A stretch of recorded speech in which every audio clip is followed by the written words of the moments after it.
Okay, so hello everyone, and thank you for joining. My name is Javier Arias, and today we'll explore Thoth's GraphQL API from a non-technical perspective. We're going to first review the basic concepts behind an API, what they are, why they're useful, and then we'll talk more about the actual Thoth API, explaining the data model and how to navigate the documentation, and then learn how to write simple queries and the slightly more advanced features as well. And finally, once we have some data that we're happy with, we can export them to a CSV file or a spreadsheet. So let's begin with what an API is. There are too many definitions of APIs out there in the internet. This one's quite straightforward. It's from Wikipedia. And an API, or an application programming interface, is a way for two or more computer programs to communicate with each other. And that's really it. APIs are normally used to expose certain aspects of a piece of software or service to a programmer or another team, without them having to worry about the inner bits of that system. It's just a contract in which you let other people know what functionality is available and how to use it. But nowadays, when we talk about APIs, we normally refer to web APIs, and they are an interface between a server and a client. And they are normally used to expose data. And so the client can query the API for such data, and then they will get a response back from the API, and they will be able to modify that data or display it in any way they want. So that bit at the right-hand side of the diagram, the server, the database, it doesn't matter what's in there. There could be 1,000 databases. The consumer of the API doesn't know what's there, doesn't care. All they care about is what the API is able to do and what they will get back from it. All of this through the internet. And to understand a bit more what a request is and what a response is, we've got this simple diagram, which more or less explains what happens every time you visit a website or a web app. Basically, your browser gets instructed to obtain some data from the API and to format it in a particular way. In this case, we would be asking the API who's the current user. We are assuming that the user has first authenticated, they are already logged in and everything, and then the browser will ask the API for the current user. And then it will get a response back with that information, and it will display it nicely with that welcome message, for example. Or another good example that is normally used to explain APIs is weather data. And here in the UK, for example, the Met Office has an API that applications can query to find out the weather forecast. So every time your computer, your TV, or phone displays the weather, it's actually making a request to Met's API or any other similar service. And then it's displayed however that other programmer has chosen to display the weather. And this is effectively why open APIs are important, because they allow integration. You don't have to reinvent the wheel each time.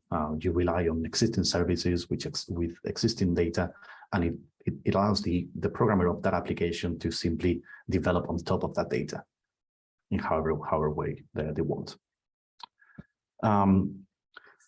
So to focus a bit on the response of the API, you will note that the response there is formatted in a particular way. It's using curly brackets, it's using quotes, it's using columns, and this format is called JSON.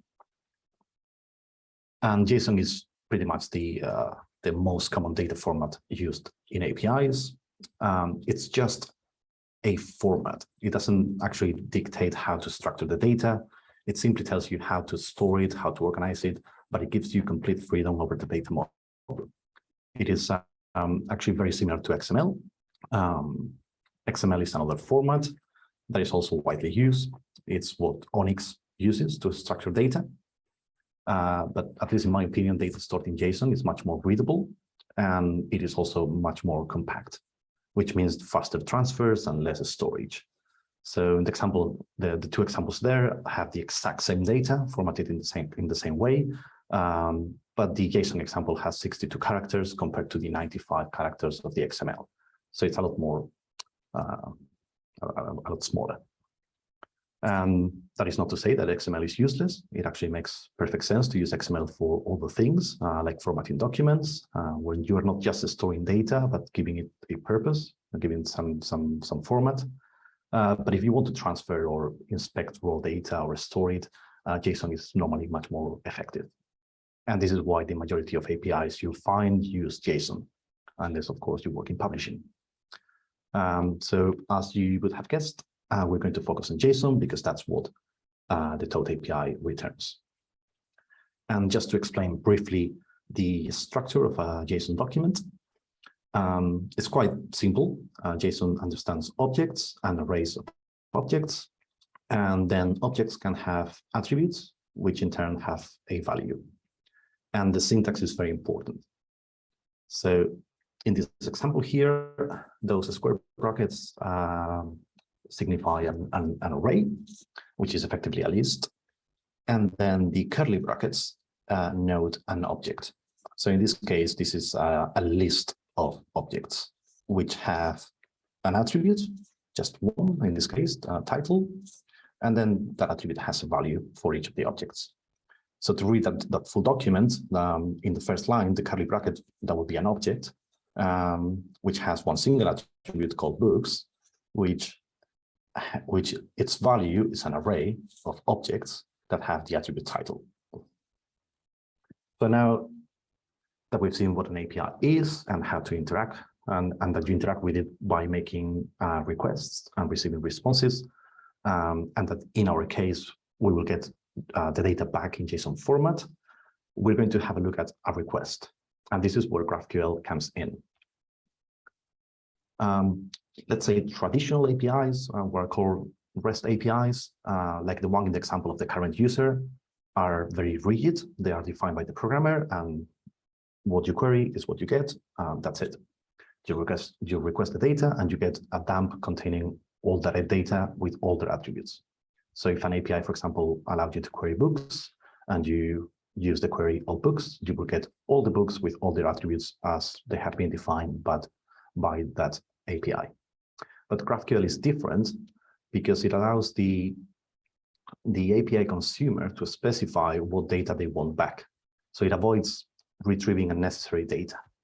And so it exposes the whole data model and lets the user decide what it is they want to retrieve.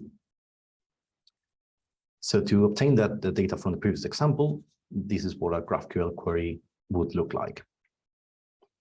GraphQL is its own query language. It looks very similar to JSON, but it's slightly different.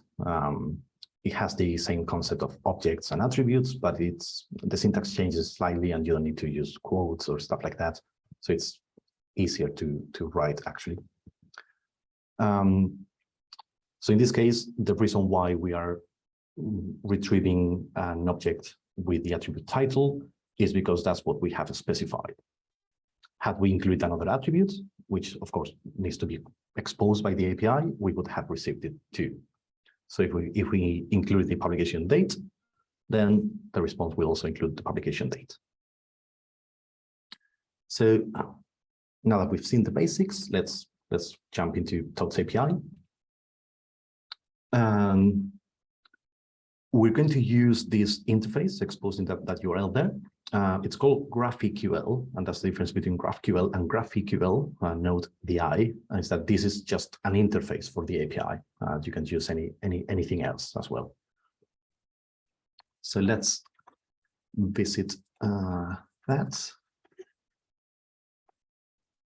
Okay, so this is what you will see when you get into the GraphQL interface.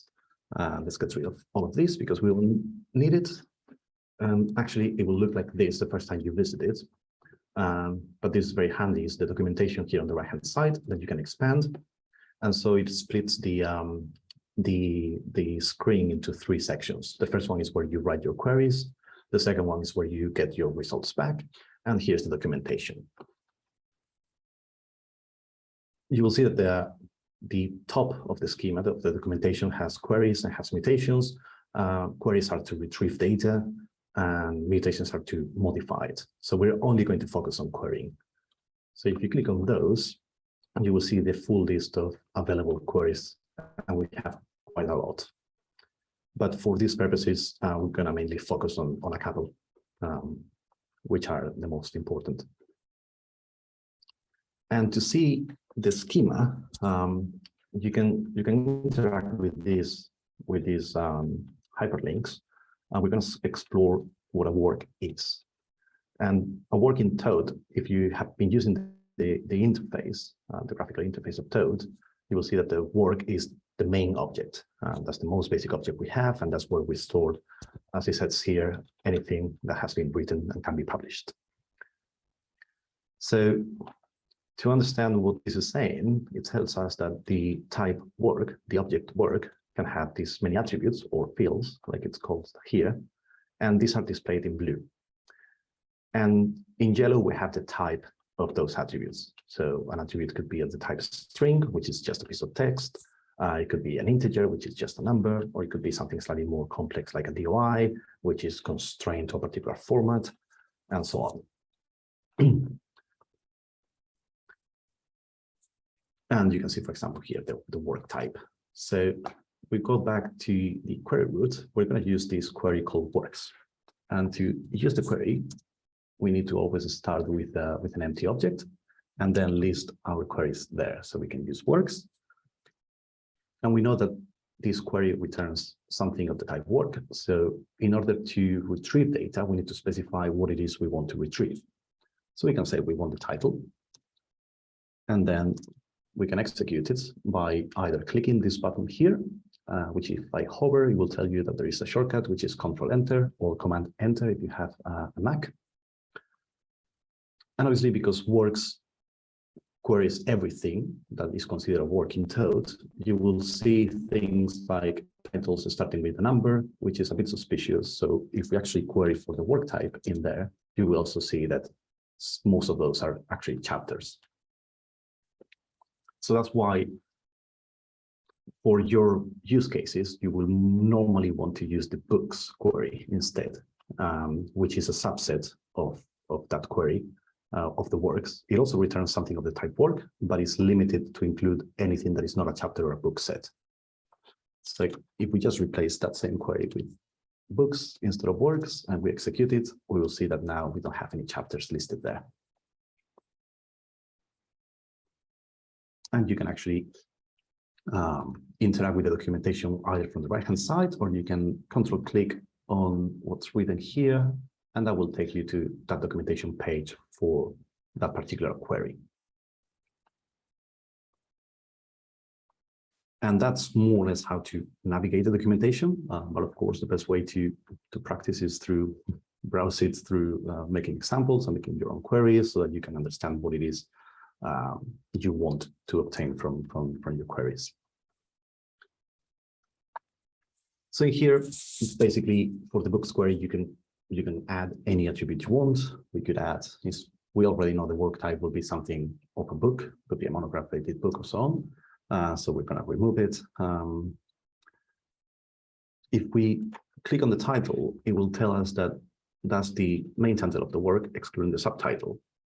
So if we wanted to include something else, like the subtitle, we will need to specify it separately.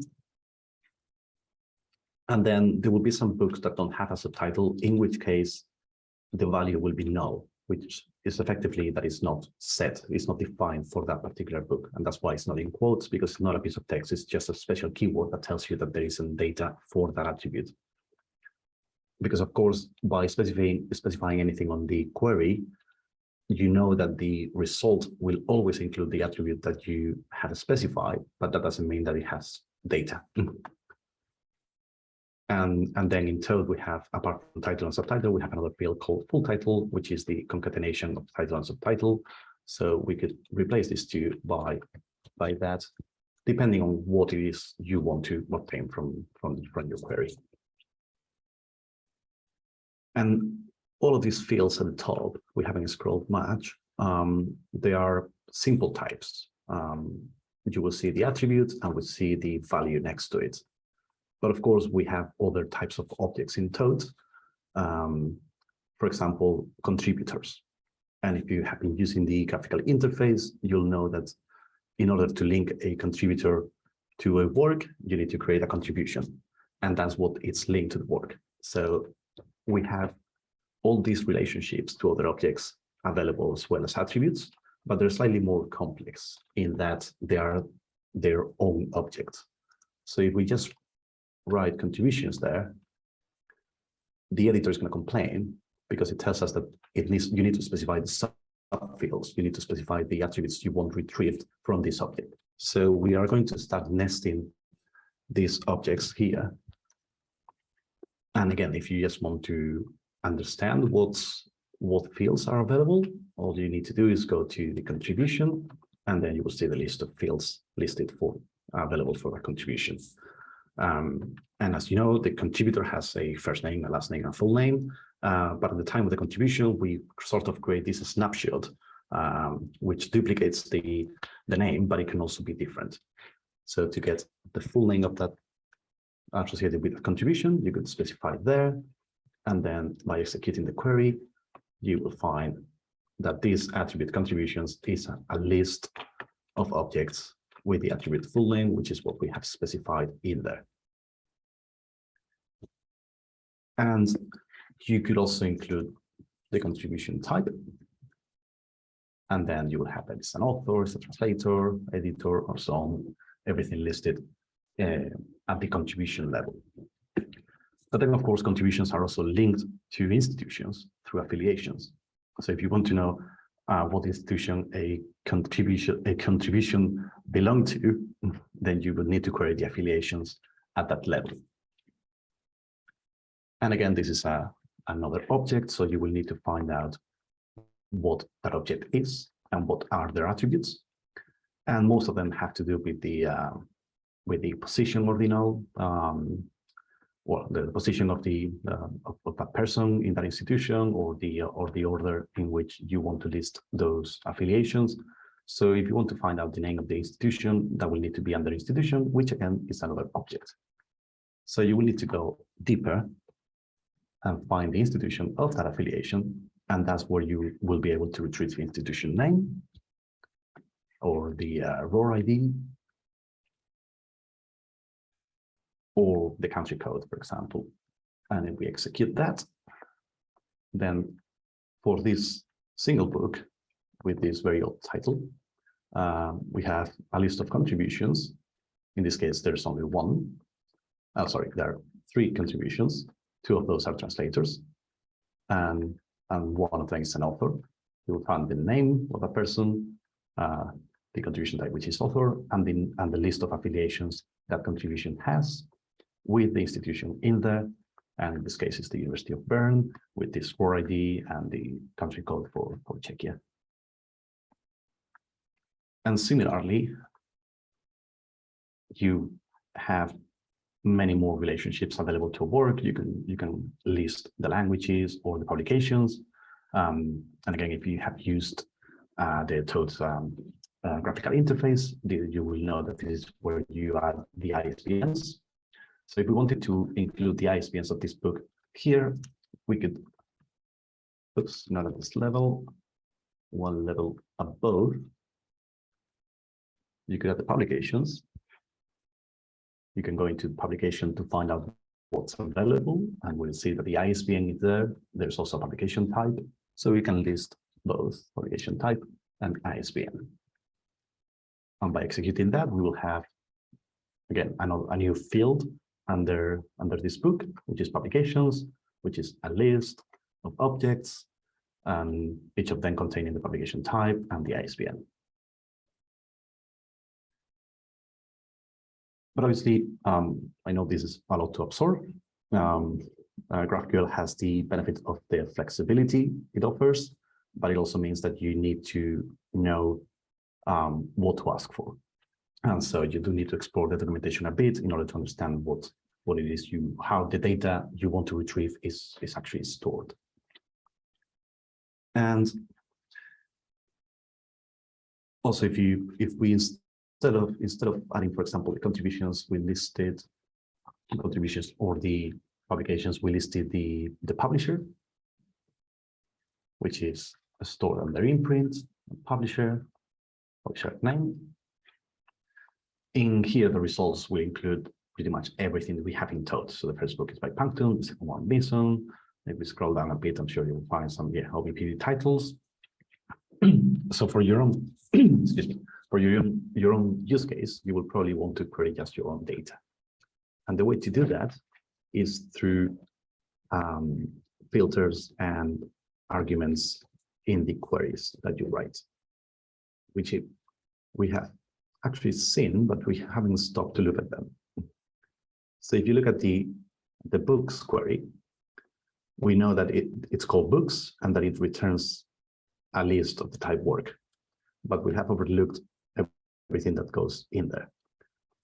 So actually, if you click on books, you will see that similar to an object, instead of fields, it lists arguments. And these are the filters that we can use to narrow the search. And one of them is publisher. You will also see that this list is ordered alphabetically. But if you scroll down to the end, it stops at the B. And that's because the first argument that it takes is a limit, which is the number of items to return. And the limit is an integer, therefore a number, and it has a default value of 100. So it means that doesn't matter how many times you ask for the same data, you will always get just 100 records. And if you wanted to change that, so for example, limit this is equivalent to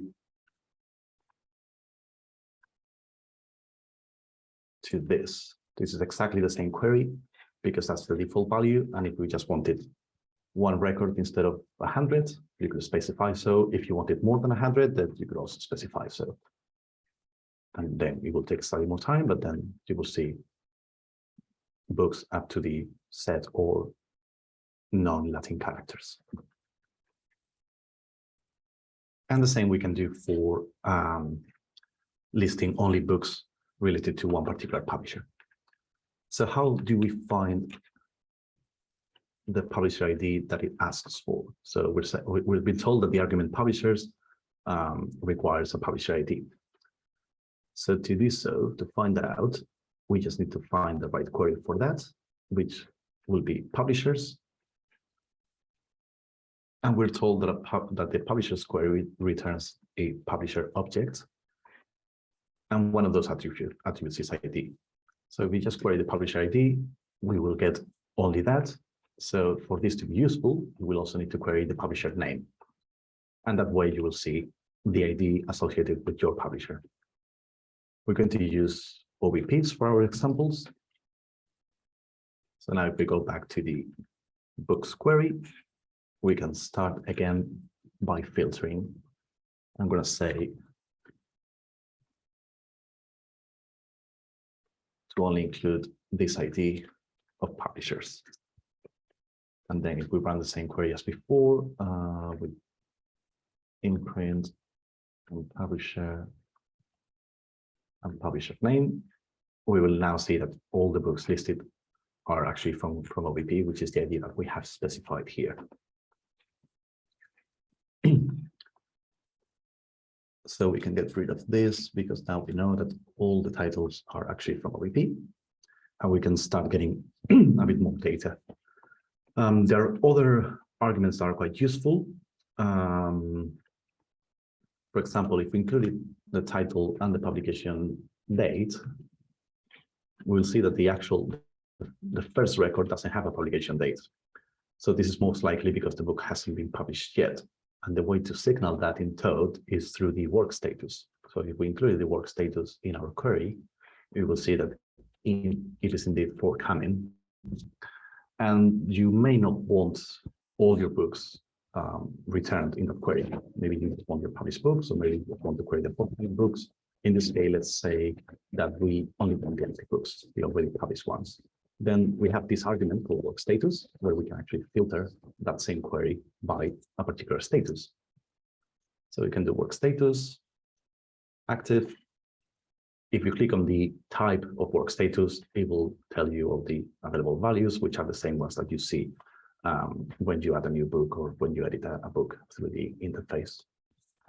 So if we run this query again, we will see that all the books now are active. And so we can get rid of the work status because we already know what that would be. You also see that all the books are ordered alphabetically.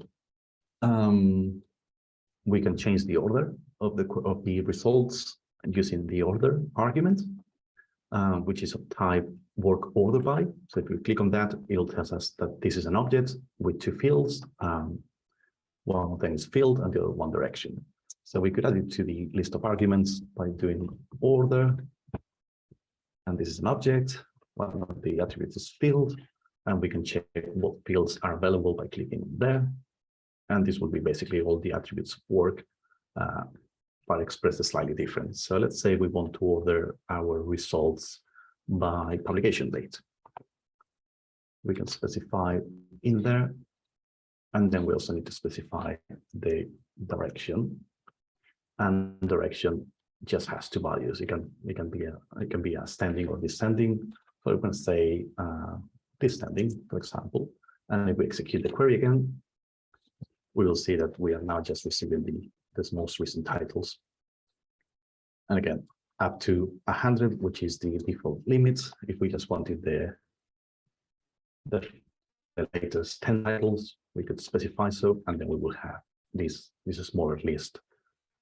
Or if we wanted the first 10 titles published by OPP, we could change the direction of the order to ascending, and then we will see the first book published in 2008, 2009, and so on.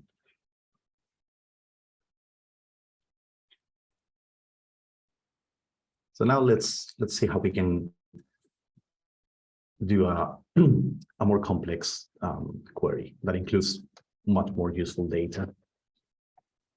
So we go back to work. Maybe we want to include, I don't know, that we can say the title, but also a subtitle. Publication date is fine. We can include the DOI. We can include the license, the cover URL, for example, just somewhere there. And then if we execute this query, we'll see that these book objects start to have a lot more data now.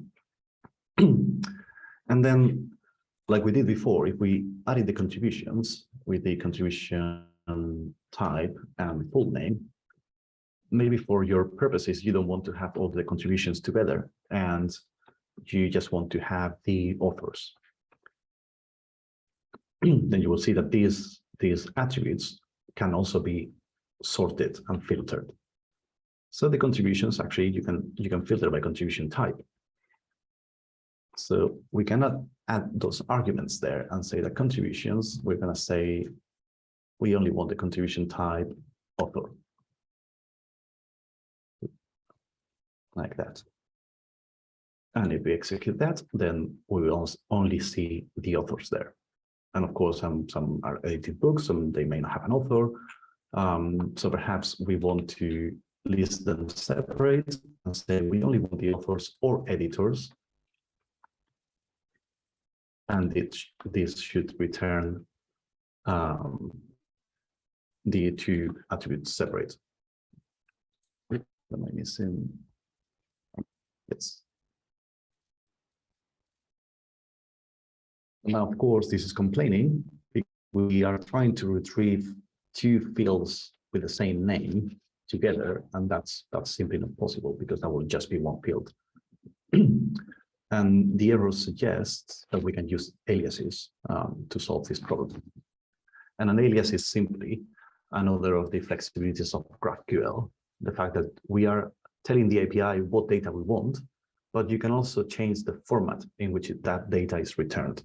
So we could say that because we want this field to contain only authors, we can just rename the field to authors. And I'm not sure why it's doing this way. There we are.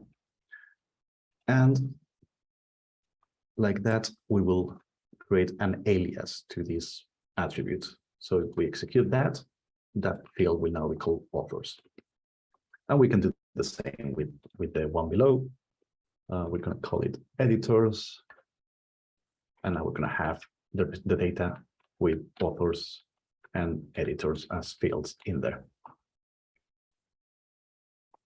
And you can do exactly the same thing for publications. Maybe instead of wanting to retrieve all publications together with a particular type, you just want to have the, say, the ISBN of the paperback and the ISBN of the PDF. You could do that by querying publications and narrow it by publication type. So we're specifying that the publication type we want in this case is paperback. And we just want the ISBN. And then we can say to note that these aren't the generic publications, but just the paperback. We can say paperback as an alias, and it will be shown in there.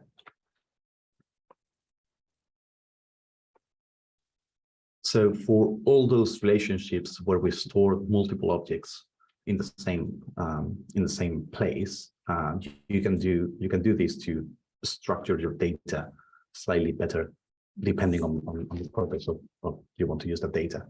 This is equivalent. This is the same for subjects. For instance, we store big BSAC keywords and so on all together.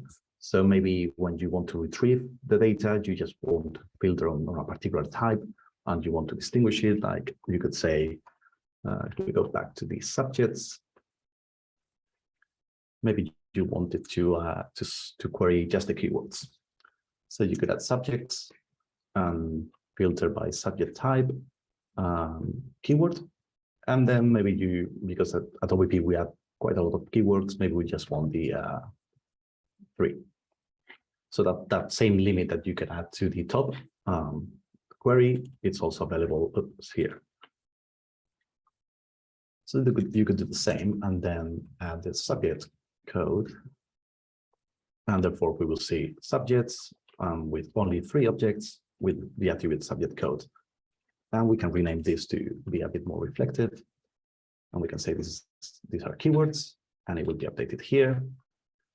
And maybe you can also do the aliases at any level. So you can also do an alias here to change that inner attribute subject code to be a keyword. And it will look just like that. So now let's say that you wanted to export this data. Because JSON is very useful, but it may not be what your libraries or your colleagues want to have. So there are many online services. I mean, this is a very common use case. There are many websites where you can convert JSON into CSV or vice versa. And I'm just going to show you one that I found that I like, but there are many others, so feel free to play with any other service. To do so, all you need to do is copy the result. You see here, the easiest is to do Control-A. You need to scroll through the whole thing. You copy it. If the panel allows me, you can paste it in here, and it will automatically do a preview of the data for you with all the rows and the attributes as columns. And then you can simply just download the result and open it with your spreadsheet reader. And I think this platform, yes, it also allows you to convert to Excel if you don't like CSV for whatever reason. And that's more or less the basics of the GraphQL API. Thank you so much for your attention. Hopefully that wasn't too disturbing. I think we can stop the recording now.